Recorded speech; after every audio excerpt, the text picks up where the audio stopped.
Okay. So, here's the story, you guys. While I do my hair, and I'm gonna record this skit later, finally, that I've been talking about for like a week almost. So, see, it just kind of livens up my curls. And then I'm gonna take this brush. It's not even a styling brush, it's more like a get the kinks out of your shit brush. I actually just bought this. I like it. Looks mad dumb. Okay, that's kind of cute. Kinda. And let's see if I could duplicate it. So I had this friend when I used to be a receptionist before the job that I worked at most recently. This was the job before that. And that job was a story all in and of itself. And is why I don't want to ever work. I don't ever want to work customer service, like, ever the fuck again. I'm young, so I can't really say never, but do I want to? No. Is it my ideal job? I had this friend, and I met him while I was a receptionist, and he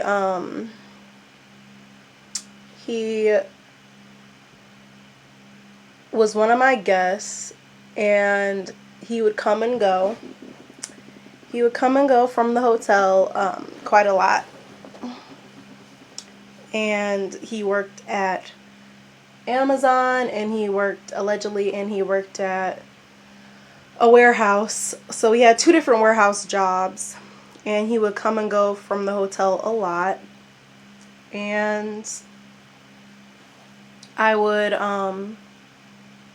be at the desk more often than not, and pretty quickly to him coming and going, like, he didn't stand out to me at all, like, at all. So I didn't think nothing special of when he came. I just handled him like any other guest and got about my business. Like, I'm very like tunnel visioned. So nowadays with my jobs, especially that was a professional setting and I had never been in a hotel job before. So I put myself under a lot of stress to try to like learn, and I had other things going on that I might just tell a story time on. But so I had other things going on and trying to learn, and my own home factors going on. Like, there was so many layers of things that I had going on personally and professionally. So I wasn't really noticing my guest, aside from, like, some of them did stand out in like a really good way, but I'm just saying he didn't stand out either good or bad. He just didn't stand out. Like, I just did my job when I seen him. So anyways, my camera cut me the fuck off, but I'm just not always looking for niggas. So when he would come and go, it really didn't mean anything to me. It was just like whatever. So the only reason that I caught on was because my coworkers would be like, oh, what's his name came up here looking for you, or what's his name, he you know you're his favorite, right? Yeah, he only comes up here to talk to you. And I'm like, who are y'all talking about? What are you talking about? Like, it just really didn't fucking occur to me. I'm like, what do you guys mean?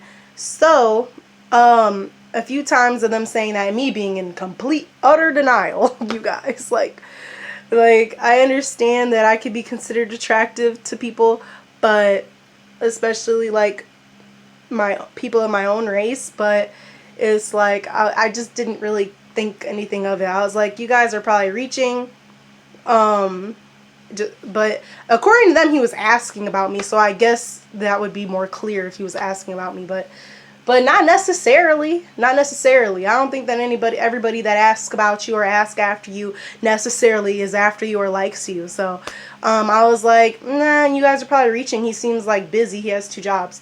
So he would stay. He allegedly told me at first that he stayed there because he was so busy with the jobs he would use. Because his job was near the airport, he would use our shuttle, our free shuttle, to go to the airport. And that seems smart if you don't have a car, you know?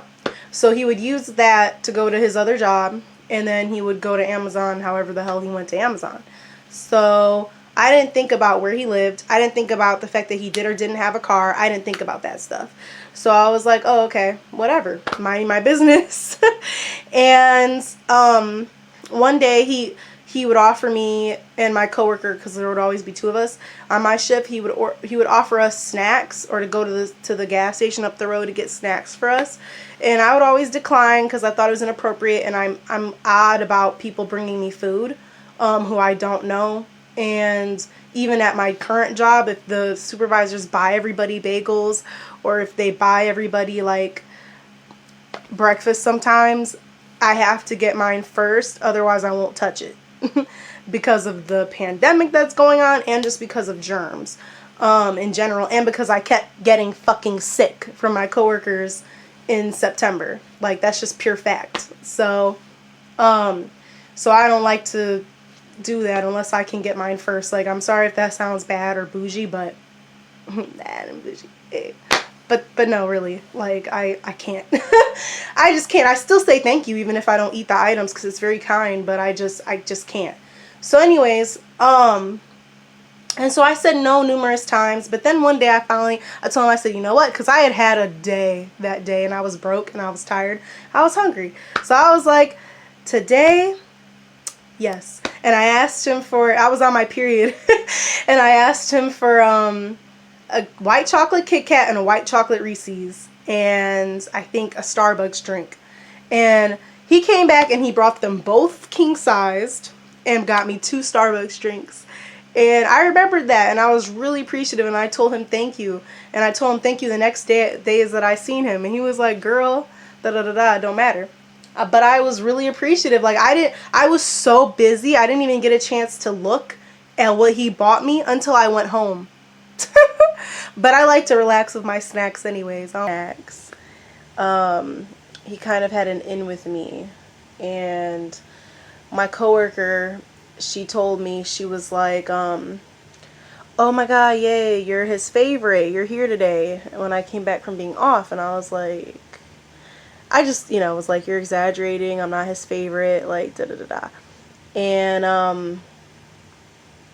And she was like, oh, I hope that he can go to the store and get me this or get me that. And I was like, okay. She had a boyfriend, so I don't know, guys.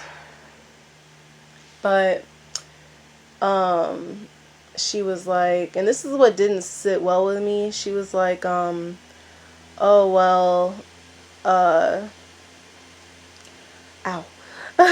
She was like, oh well, if you don't be his friend, I'll be his friend, and I'll get his numbers so I can get stuff. Basically saying, like, she would be his friend if I didn't want to get stuff from him, to get him to buy her things. And I was kind of disgusted and put off by that, because I don't really believe in that. Like, I don't really believe in that, to, like, intentionally just talk to a guy and you already have a boyfriend. If you have a boyfriend or a man in your life, another man should not be providing something else for you, and that's period. That means that you can't find it from your nigga. Don't be up here asking other men for stuff. Literally asking. Like, yeah, he offered some things, which is fine if something's offered, but to, every once in a while, maybe go ahead and ask for something, but don't ask for all you can get. Don't take all you can get, and then don't, like, deliberately, I don't know. So anyways, I didn't think it was right the way she was coming at it and all that stuff. She didn't want to legitimately be his friend or anything, and I didn't think he needed friends up until this point. So yeah, I ended up that day telling him, like, what she said later on, because she got to leave earlier.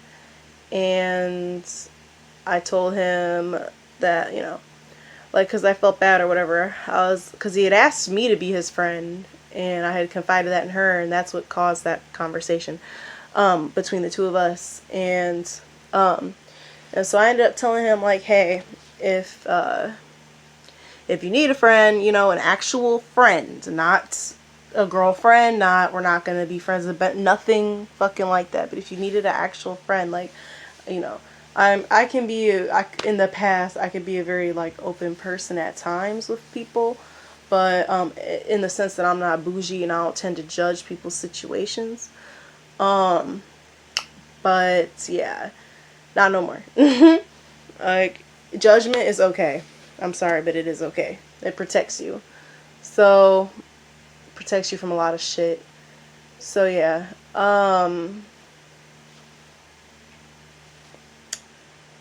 So yeah. He ended up, like, texting me. We hung out shortly after that, and maybe like the next week when I was off. And that's when I learned that he lived in a hotel. Like, and that's why he was always coming to our hotel. But he would come and he would go, so it wasn't like a routine thing. It's not like he just stayed in ours. And then there was a situation where there was a duffel bag left in in a washer, and they thought it was a bomb. The maintenance man and, like, the overheads, they thought it was a bomb, and one of the guests thought it was a bomb, and because we live in a crazy world and a crazy time, and they were, you know, cautious, and it was left there for, like, overnight, and it turned out to be his clothes. So he was just leaving them in the washer, in the duffel, and there was, like, a bunch of red flags. Just a bunch of red flags with the guy. This might have to be 2 parts, I don't know. But but I learned that about him. I learned that he didn't have a vehicle. He didn't have anywhere to stay. It didn't seem like I was told he didn't have any family. And yeah. And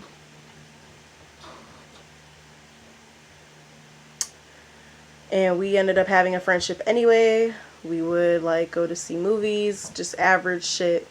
Go to see movies, get food. We would hang out in his hotel room at times. Like, he would be on one bed, I would be on the other. Like, very platonic. Wasn't flirtatious on my end. I made it very clear in the beginning what that was for me. I don't like to lead people on. So, somewhere in there, though, I did end up seeing someone, and that was the person from the other video, the I Seen the Love of My Life, that video.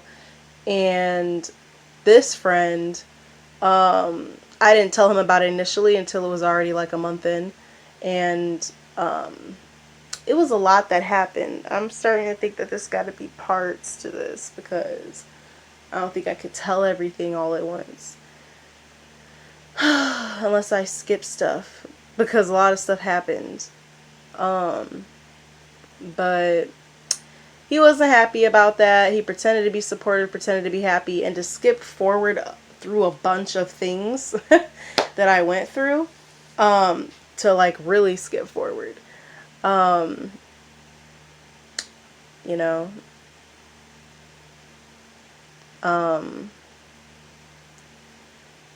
I got my car. I bought my car. I bought it from the guy I was seeing's friend. And, you know, Faithy. So I got her. And then when I first got her, I went to get the plates and stuff. And then I was lied to that she had an oil leak. A hemorrhaging oil leak. And they almost made me spend $1,200, guys. I don't have that kind of money. And it just really...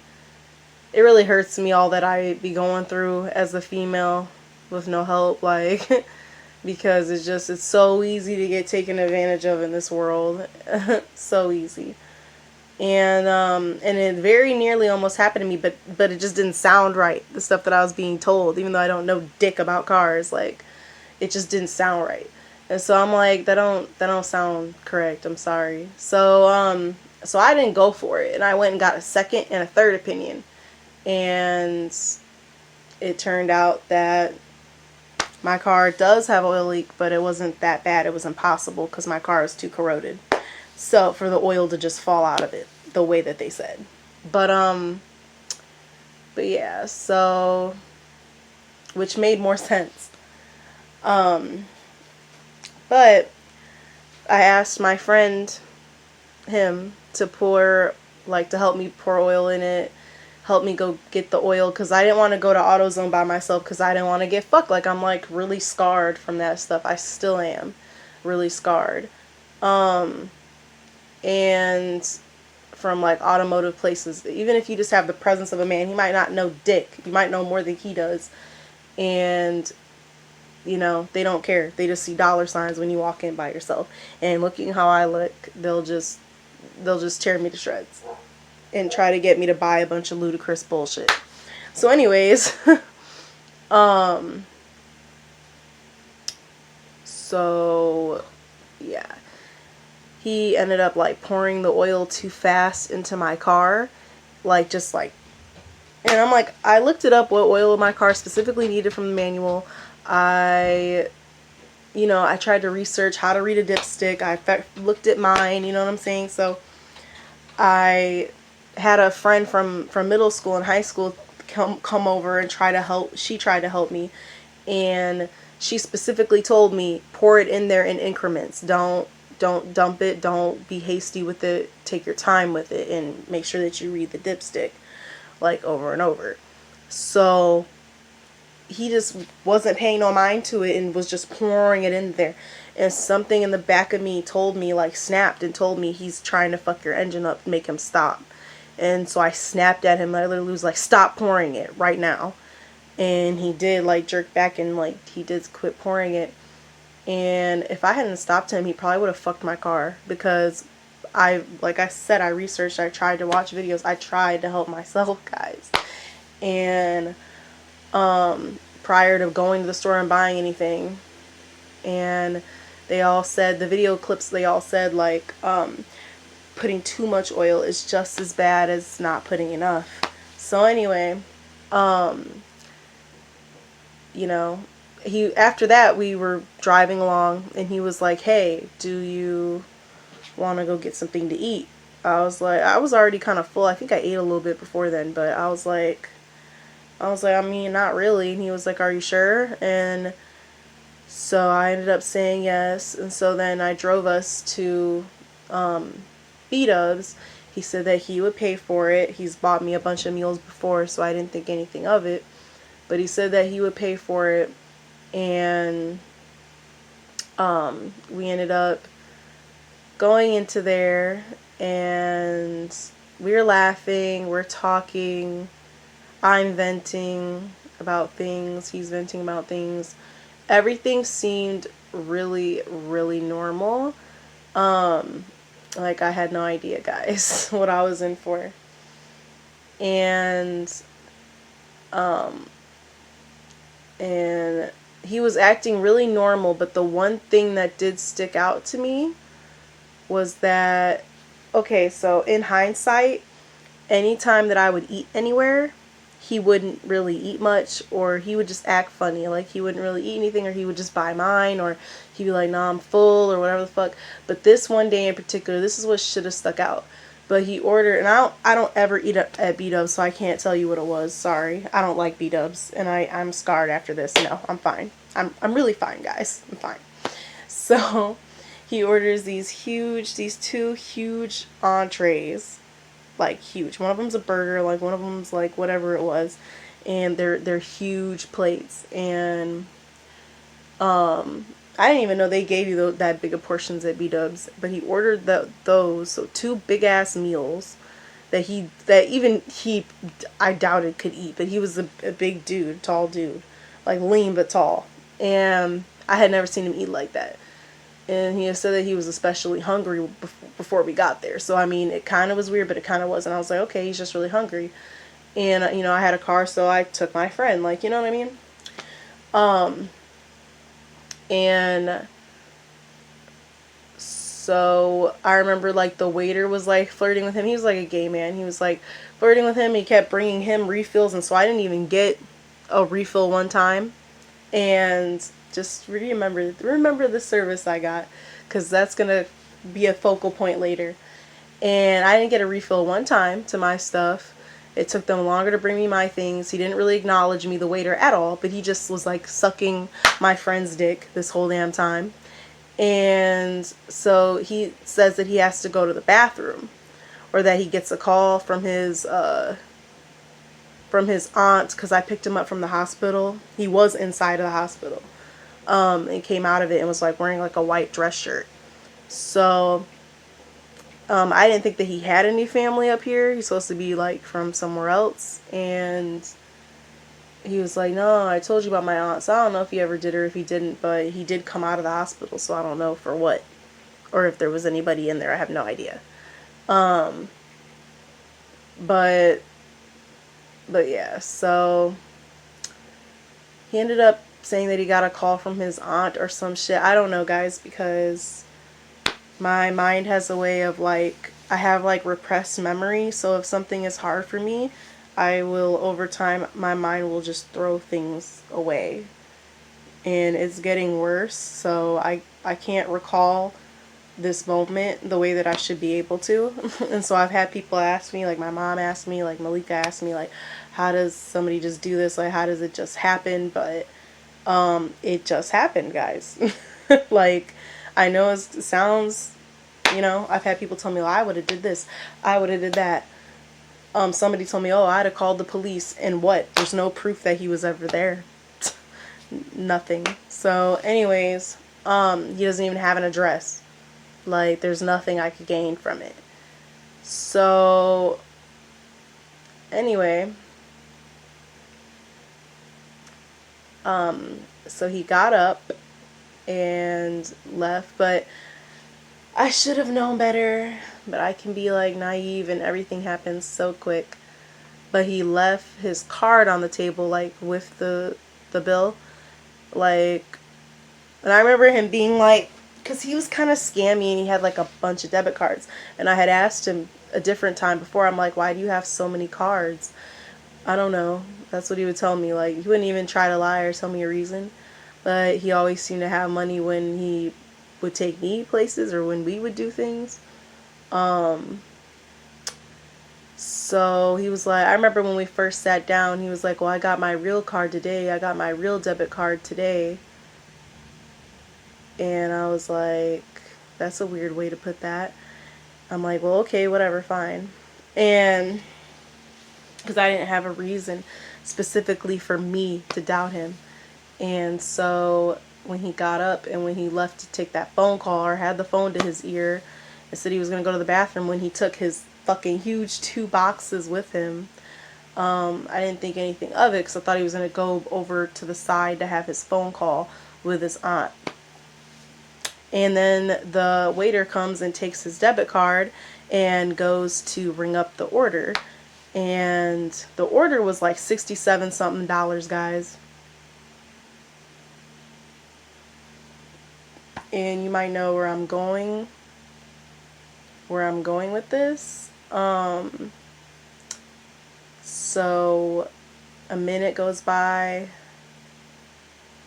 5 minutes goes by, 10 minutes goes by, and I'm getting stressed just recalling it.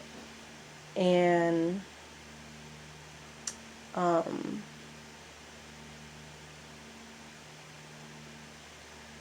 and the waiter comes and he's like, oh, the card is declining. And I'm like, what?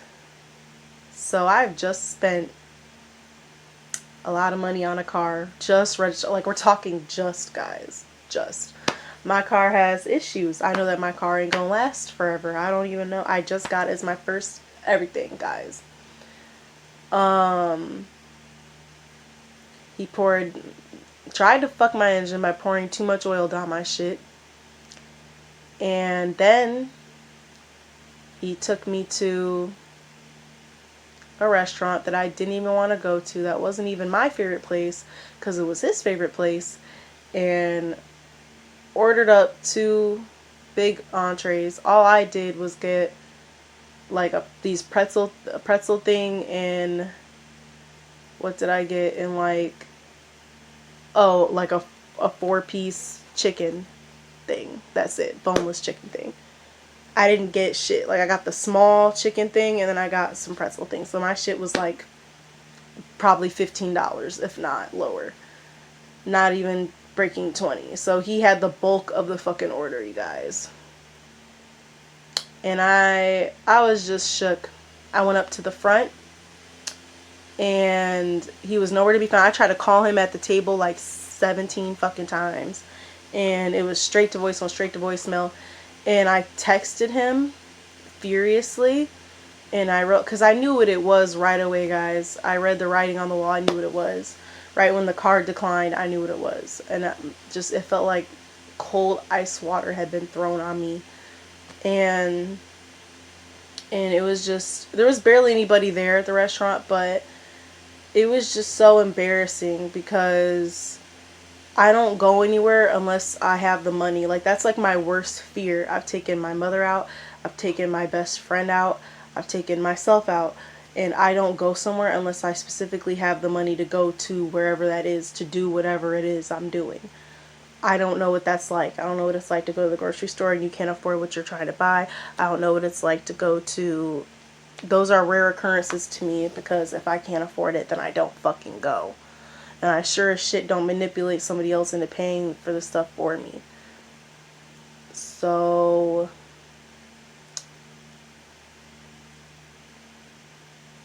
yeah.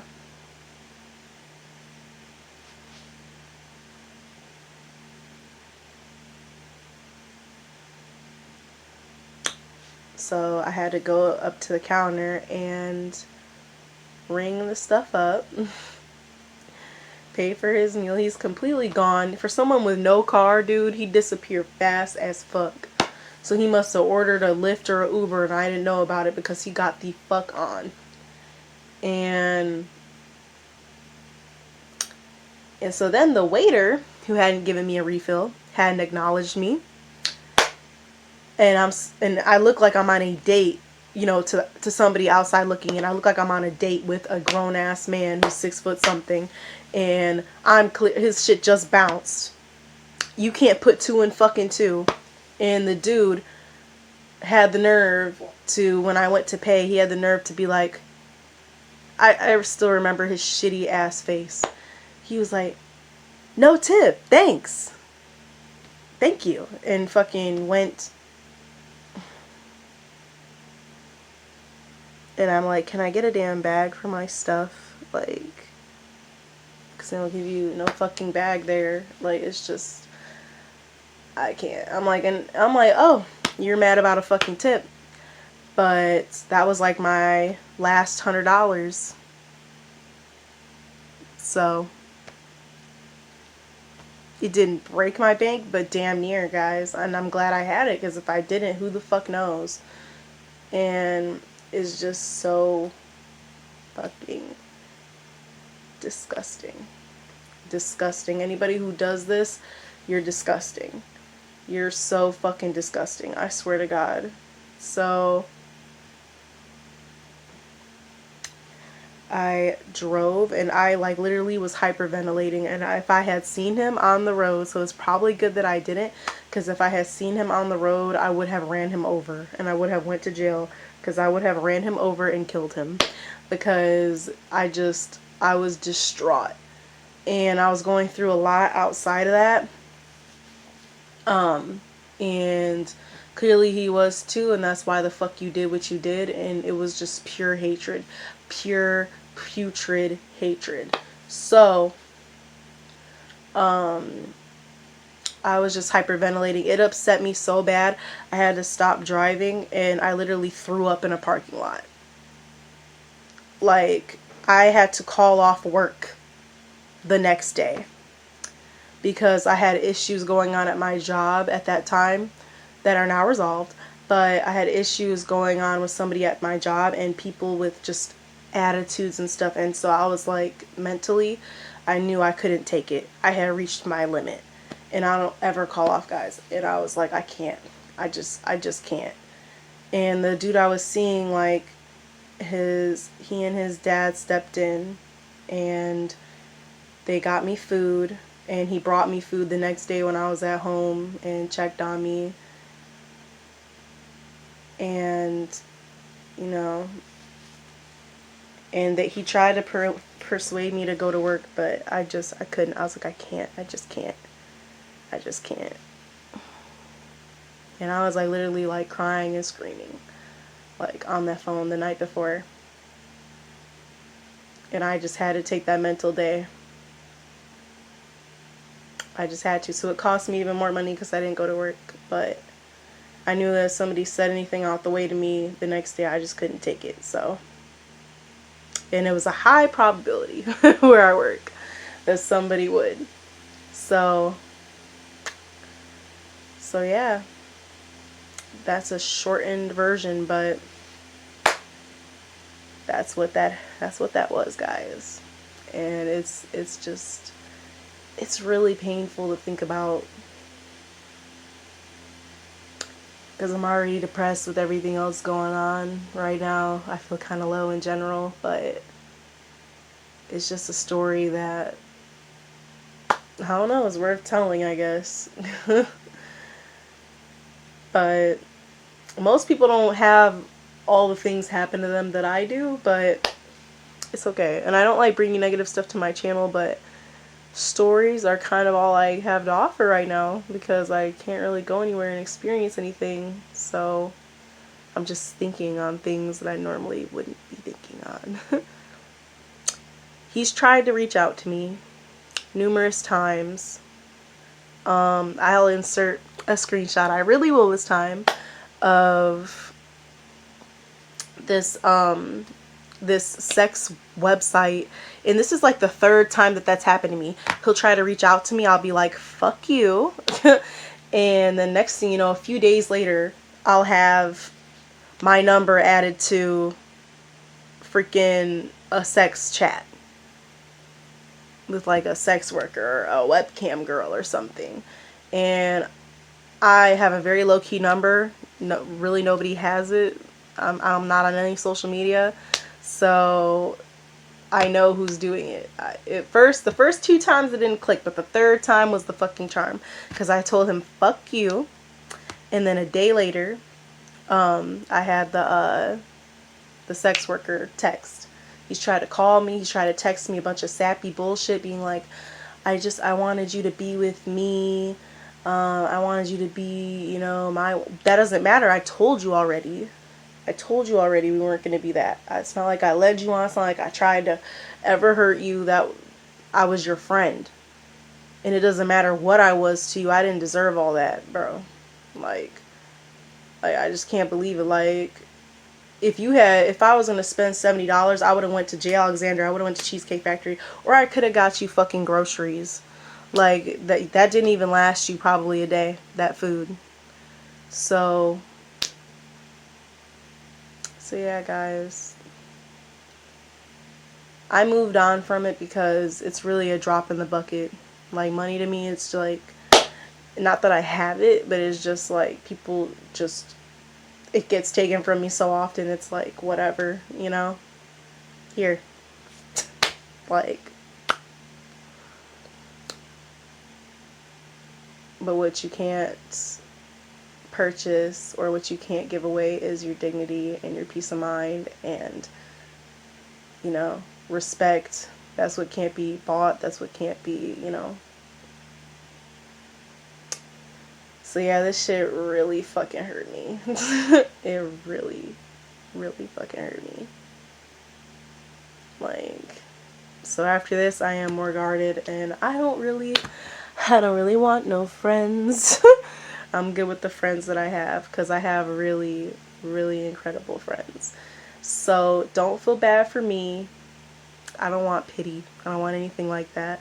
Feel bad for the people who lost me as a friend, because I wouldn't have done all that to them. And I just want the best for the people around me. That's all I want. So be sure to like, comment, subscribe. Be sure to wash your hands. Thank you for sticking in with me for this story. And yeah, guys, just don't do fuck ass shit like this, okay? Don't do fuck ass shit like this. It's not It's not a good look, bro. It's not a good look. Be kind, be hardworking, and go out there and get things on your own. Bye. Yeah, my camera fell.